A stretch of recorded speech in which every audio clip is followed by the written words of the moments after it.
On a plusieurs puits et on a plusieurs systèmes de détection et on travaille sur les intrusions d'eau salée dans les réservoirs côtiers.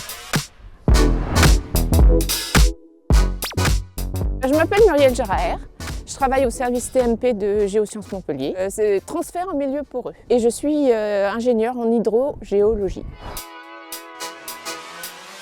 On a deux thèmes de recherche principalement avec le West Bay, c'est-à-dire l'intrusion des eaux salées dans les aquifères côtiers et les glissements de terrain sur des sites qui sont près de l'Odève. Ce que je fais au quotidien, c'est venir sur site et donc sur différents niveaux, je prélève des données. Je relève le pH et la conductivité sur place et puis je prélève des échantillons qui peuvent après aller au laboratoire pour des analyses plus fines. Alors quand on n'est pas sur le terrain, il faut entretenir le matériel, le réétalonner et toutes les données qu'on récupère généralement finissent sur des bases de données qui sont pour certains sites grand public et pour certains autres sites qui ne le sont pas. On a 5 terrains sur le West Bay. On a donc celui-ci, Villeneuve-les-Maglones. On a Péguerolles de l'Escalette, qui est juste au-dessus de l'Odève, qui est très très beau. On a le Barcarès et le Canet en Roussillon. Et le dernier, c'est à Majorque, mais on n'y va plus énormément. Alors la problématique ici, c'est l'intrusion d'eau saline dans les réservoirs côtiers. On a fait aussi des expérimentations sur le stockage du CO2 il y a quelques années. Hop là.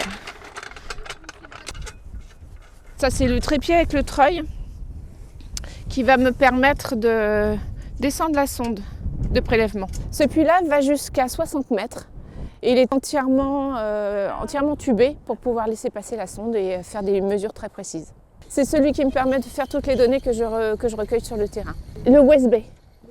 C'est une marque en fait, c'est un raccourci en fait, c'est pour dire que c'est des instruments de prélèvement d'eau.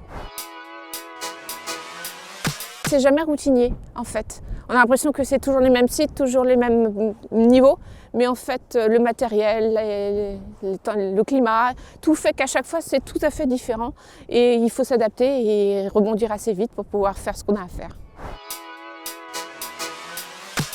Ça sert à essayer de minimiser l'impact de l'humain sur la nature, en fait, essayer de prendre conscience aussi qu'on a un gros impact sur la nature et qu'il faudrait peut-être qu'un jour on fasse améliorer les choses. En été, on tire beaucoup plus d'eau pour les campings, pour les golfs, et c'est la saison où il y a le moins d'eau dans les aquifères.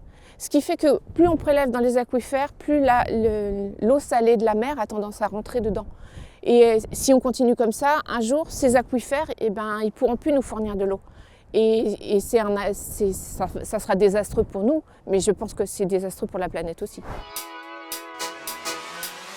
C'était dans les premières années où je travaillais ici. Et je me suis un peu éloignée du groupe pour aller faire pipi. Et en marchant, en m'éloignant, j'ai vu un gros tuyau qui bougeait que j'ai au départ pris pour un tuyau d'arrosage et non, c'était un serpent. Ça m'a bien coupé mon envie de pipi, j'ai retrouvé le groupe et je suis restée sagement avec les autres. Et depuis...